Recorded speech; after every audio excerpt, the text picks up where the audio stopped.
ច្បាប់ដៃតែមួយគត់ដែលធ្វើឲ្យសត្វភេរស់រៀនមានជីវិតឆ្លងកាត់រដូវរងាដោយសែនត្រជាក់បានគឺត្រូវខំឈើអស់ដល់រឹងមាំមកលាយជាមួយឥដ្ឋសង់ជាទំនប់ដែលរឹងមាំនិងមិនធ្លុះធ្លាយមានតែបែបនេះទេដែលទើបអាចការពារកូនតូចៗឲ្យមានកន្លែងកក់ក្ដៅនិងមានសុវត្ថិភាពប៉ុន្តែថ្ងៃមួយមានសត្វភេរមួយក្បាលដែលគិតថាខ្លួនឯងឆ្លាតជាងគេវាធន់ទ្រាំនឹងការខំឈើរឹងរាល់ថ្ងៃវាគិតថាហេតុអ្វីត្រូវចំណាយកម្លាំងច្រើនបែបនេះដូច្នេះវាបានយកដើមមកបោះស្រាៗនឹងឈើពុកមុខជំនួសវាយកភក់ស្ដាងៗពីខាងក្រៅមកបិទបាំងឲ្យមើលទៅរឹងមាំមិនត្រឹមតែប៉ុណ្ណោះវាថែមទាំងសង់ទំនប់ធំជាងគេនៅក្នុងជន្លងទន្លេទៀតផងដោយសារតែទំនប់ធំនិងស្អាតវាក៏ដណ្ដើមបានទីតាំងល្អបំផុតនៅកណ្ដាលទន្លេសត្វភេរផ្សេងទៀតឃើញបែបនេះក៏ចាប់ផ្ដើមធ្វើតាមពួកវាឈប់ប្រើឈើអស់រឹងមាំបដូរមកប្រើស្មៅងាប់ឈើពុកនិងសម្ភារៈអន់ៗជំនួសវិញមិនយូរប៉ុន្មានពេញមួយជន្លងទន្លេសុទ្ធតែមានទំនប់ធំៗមើលទៅអស្ចារ្យប៉ុន្តែគ្មាននរណាម្នាក់ដឹងឡើយថានៅខាងក្នុងសុទ្ធតែជាគ្រឹះទន់ខ្សោយរហូតដល់ថ្ងៃមួយព្យុះទឹកកកដ៏សាហាវបានមកដល់វីដេអូនេះឧបត្ថម្ភផ្ដាច់មុខដោយ AZA Express គឺជាក្រុមហ៊ុនដឹកជញ្ជូនទំនិញពីចិនជួយបង្រៀនទិញទំនិញពីចិនដោយខ្លួនឯងជួយឆែកទំនិញចរចាពីរោងចក្រផ្ទាល់ដោយឥតគិតថ្លៃ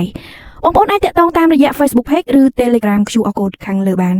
ទឹកទន្លេក៏កើតជាទឹកជំនន់នឹងដុំទឹកកកធំៗបានបោះបក់មកលើទំនប់ទាំងនោះប្រទាប់ដីស្ដាងៗចាប់ផ្ដើមបែកបាក់ធ្វើពុកចាប់ផ្ដើមរលំខ្យល់ត្រជាក់បោះចូលទៅក្នុងប្រហោងគ្រប់ទិសទីទំនប់ដែលធ្លាប់តែមើលទៅអស្ចារ្យបានដួលរលំក្នុងរយៈពេលដ៏ខ្លីសត្វភេរដែលចាប់ផ្ដើមគំនិតនេះមុនគេក៏ខ្លាចជាជនរងគ្រោះមុនគេដែរវាឈរមើលគំនោទំនប់ដែលបែកបាក់នៅចំពោះមុខតែភ្នែករបស់វាពោពេញទៅដោយវិបដិសារីព្រោះកូនតូចៗរបស់វាមិនអាចទ្រាំទ្រនឹងអាកាសធាតុដក40អង្សាបានឡើយពួកវាបានស្លាប់ម្ដងមួយនៅក្នុងផ្ទះដ៏ធំដែលមិនធ្លាប់ធ្វើរឹងមាំពិតប្រាកដនេះហើយគឺជាគោលការណ៍សន្សំសំចៃការយល់ដឹងក្នុងចិត្តវិទ្យាពួកបានមនុស្សឯងតែចូលចិត្តផ្លូវដែលងាយជាងឯងតែចង់បានលទ្ធផលធំដោយប្រើការខិតខំតែងតែចង់ឃើញភាពជោគជ័យរហ័សប៉ុន្តែជីវិតមិនមែនជាការប្រឡងដែលអាចបន្លំបានទេអ្នកអាចបោកប្រាស់មនុស្សជុំវិញខ្លួនបានអ្នកអាចបោកប្រាស់ខ្លួនឯងបានមួយរយៈប៉ុន្តែអ្នកមិនអាចបោកប្រាស់ច្បាប់ធម្មជាតិបានឡើយថ្ងៃដែលមានវិបត្តិមកដល់ថ្ងៃដែលសម្ពាធធំមកដល់គុណភាពពិតប្រាកដរបស់អ្នកនឹងត្រូវបានបង្ហាញទាំងស្រុងគឺព្យាយាមកសាងសង់ជីវិតលើគ្រឹះនៃភាពងាយស្រួលកុំយករូបរាងខាងក្រៅមកជំនួសគុណភាពខាងក្នុងហើយកុំគិតថាការសន្សំកម្លាំងថ្ងៃនេះមិនមែនមានតម្លៃទេព្រោះរាល់ការបន្លំលើគុណភាពនៅថ្ងៃណាមួយវានឹងត្រឡប់មកទាមទារតម្លៃពីអ្នកវិញអ្វីដែលមើលទៅរឹងមាំខាងក្រៅក៏មិនប្រកាសថារឹងមាំខាងក្នុងឡើយ